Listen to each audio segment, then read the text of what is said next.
नमस्कार, फाइटर समाचार में आपका स्वागत है। पेश आज 22 दिसंबर मंगलवार दोपहर 3 बजे राजस्थान श्रीगंगानगर और हनुमानगढ़ की खास खबरें।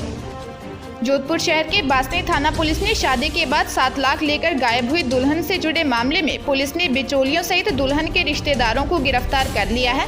इनमें दुल्हन के पिता भी शामिल हैं। पुलिस ने बताया कि परिणीता नगर निवासी कैलाश प्रजापत ने 1.25 साल पहले बालोतरा की महिला से शादी की थी। इस विवाह के लिए महिला ने 7 लाख रुपए लिए थे और इसमें जगदीश जोशी ने बिचौलिए की भूमिका निभाई थी। विवाह के कुछ दिन बाद साथ रहने के बाद महिला गायब हो गई, जो कि लौटकर नहीं आई। गिरफ्तार आरोपियों में जगदीश प्रजापत महिला का पिता और पारस मामा है, जबकि जगदीश जोशी ने शादी कराने में मध्यस्थता की थी। पुलिस महिला की तलाश कर रही है। महाराष्ट्र के मुंबई में कोरोना नियमों का उल्लंघन करते हुए पार्टी कर रहे कई लोगों पर एक्शन हुआ है। मुंबई के एक क्लब में पार्टी कर रहे करीब 34 लोगों को गिरफ्तार किया गया है। बताया जा रहा है कि इन लोगों में कई सेलिब्रिटी भी शामिल हैं। जिन 34 लोगों को गिरफ्तार किया गया है उनमें क्रिकेटर सुरेश रैना, गायक गुरु रंधावा समेत अन्य लोग शामिल थे। हालांकि सुरेश रैना और गुरु रंधावा को बाद में बेल मिल गई।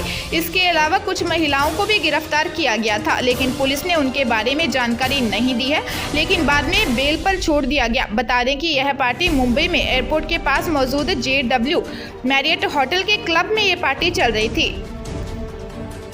आयकर विभाग ने आज मंगलवार को बीकानेर के खारा इंडस्ट्रियल एरिया स्थित मेमानी एग्रो व गणपति एग्रो के संस्थानों पर छापे की कार्रवाई की। यह छापे की कार्रवाई आज सुबह की गई, जिसमें 4 दर्जन से अधिक अधिकारी कर्मचारी शामिल थे। छापों की खबर आग की तरह फैल गई, जिससे 2 नंबर का कारोबार करने वाले व्यापारी अपने अपने कागजातों को समेटने में जुट गए। समाचार लिखे जाने तक विभाग द्वारा सर्वे किया जा रहा था।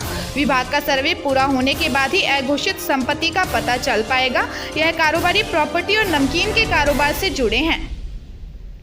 श्रीगंगानगर जिले के रायसिंह नगर थाना पुलिस ने शराब से भरी एक पिकअप को पकड़ा है।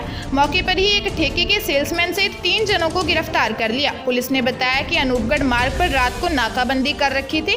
उसी दौरान आई एक पिकअप को तलाशी ली तो उसमें 167 से अधिक शराब की पेटियां भरी हुई थी। आरोपियों की पहचान राकेश कुमार, अर्जुन राम उर्फ अजय नायक और राकेश कुमार के रूप में हुई है। इनसे पूछताछ की जा रही है। जब्त की गई शराब की कीमत लाखों रुपए बताई जा रही है।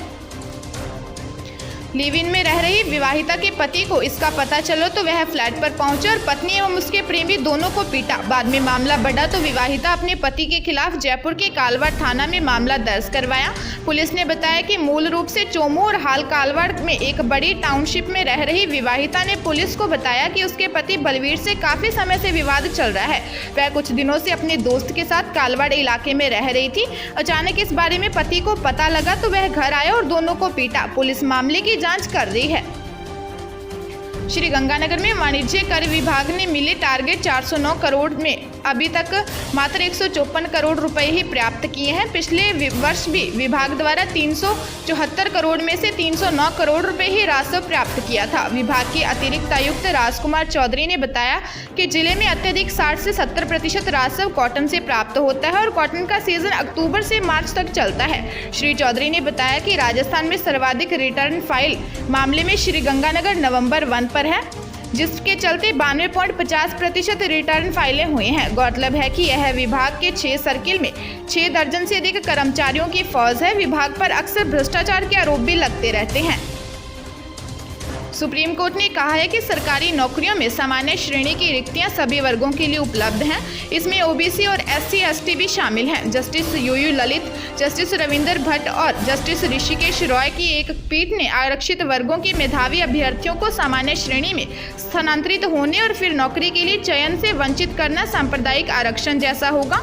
जस्टिस ललित ने अपने और जस्टिस रॉय के लिए लिखे गए फैसले में कहा कि आरक्षित वर्गों के अभ्यर्थी सामान्य श्रेणी में चयन के हकदार हैं। श्रीगंगानगर नगर परिषद में भ्रष्टाचार के आरोपों से घिरी फाइलें अनेक नोटिसों के बावजूद ADM प्रशासन गुंजन सोनी के पास नहीं पहुंची हैं। इस संबंध में आज एक और पत्र नगर परिषद के कार्यवाहक आयुक्त को भेजा जाएगा। नगर परिषद पर भ्रष्टाचार के आरोप लगाने वालों के बयान दर्ज हो चुके हैं। दूसरे भ्रष्टाचार से जुड़ी जांच जो ACB कर रही है, उसमें भी नगर परिषद ने कल आधा अधूरा रिकॉर्ड ACB को उपलब्ध करवाया है। ACB के CI विजेंद्र शीला ने बताया कि अन्य रिकॉर्ड के लिए कार्यवाहक आयुक्त से बात हुई है और उन्होंने शीघ्र रिकॉर्ड उपलब्ध करवाने का आश्वासन दिया है। जयपुर के सांबर लेक पंचायत समिति के जलग्रहण विकास एवं भू संरक्षण विभाग के सहायक अभियंता को एसीबी ने 11,000 रुपए रिश्वत लेते गिरफ्तार किया है। आरोपी अधिकारी संविदा पर लगी गाड़ी का बिल पास करने की एवज में घूस मांग रहा था। सहायक अभियंता को एसीबी ने देर शाम रंगे हाथ गिरफ्तार किया। एसीबी की टीम ने सहायक अभियंता को ऑफिस में ही रिश्वत लेते रंगे हाथ गिरफ्तार किया। आरोपी संजय कुमार गर्ग से रिश्वत की राशि बरामद कर ली गई है। आरोपी को आज दोपहर बाद कोर्ट में पेश किया जाएगा। स्वायत्त शासन विभाग से बड़ी खबर सामने आई है। कोरोना के खिलाफ जारी जन आंदोलन की अवधि बढ़ा दी गई है। जानकारी के अनुसार यह अवधि अगले वर्ष 31 जनवरी तक के लिए बढ़ाई गई है। सीएम गहलोत के निर्देश के बाद विभाग ने इसके आदेश जारी किए हैं। महात्मा गांधी जयंती पर 2 अक्टूबर को यह आंदोलन शुरू हुआ था। आंदोलन के महत्व को देखते हुए तीसरी बार इसकी अवधि बढ़ाई गई है। इस आंदोलन के तहत शहरी निकाय जन जागरूकता कर रहे हैं। सोशल डिस्टेंसिंग, मास्क और बार-बार हाथ धोने के लिए जन जागरूकता कर रहे हैं। प्रदेश के 3rd ग्रेड शिक्षकों को जल्द तबादलों की सौगात मिल सकती है। ट्रांसफर पॉलिसी को लेकर बनाई गई कमेटी ने विभाग को अपनी रिपोर्ट सौंप दी है। वहीं शिक्षा विभाग ने ट्रांसफर पॉलिसी रिपोर्ट मुख्यमंत्री तक पहुंचा दी है। अब मुख्यमंत्री स्तर पर जल्द ही पॉलिसी पर अंतिम फैसला हो सकता है। मुख्यमंत्री के फैसले के बाद शिक्षा विभाग पॉलिसी को अमल में लाएगा। करीब 2.5 लाख 3rd ग्रेड शिक्षक तबादलों का इंतजार कर रहे हैं। विधानसभा चुनाव से पहले बीजेपी ने 3rd ग्रेड शिक्षकों के तबादले खोले थे, लेकिन उसके बाद अभी तक 3rd ग्रेड शिक्षक तबादलों का इंतजार ही कर रहे हैं।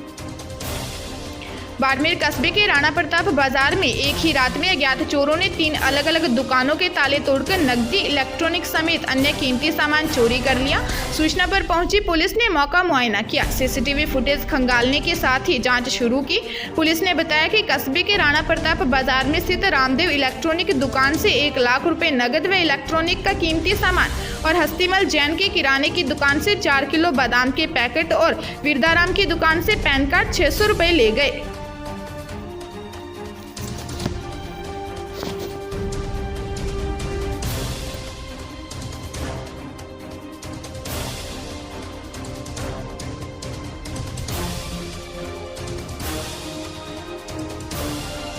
ताजा तरीन खबरों के लिए फाइटर न्यूज को सब्सक्राइब करें और बेल आइकन को प्रेस करें ताकि नई न्यूज अपडेट होते ही आपके फोन की घंटी बज जाए।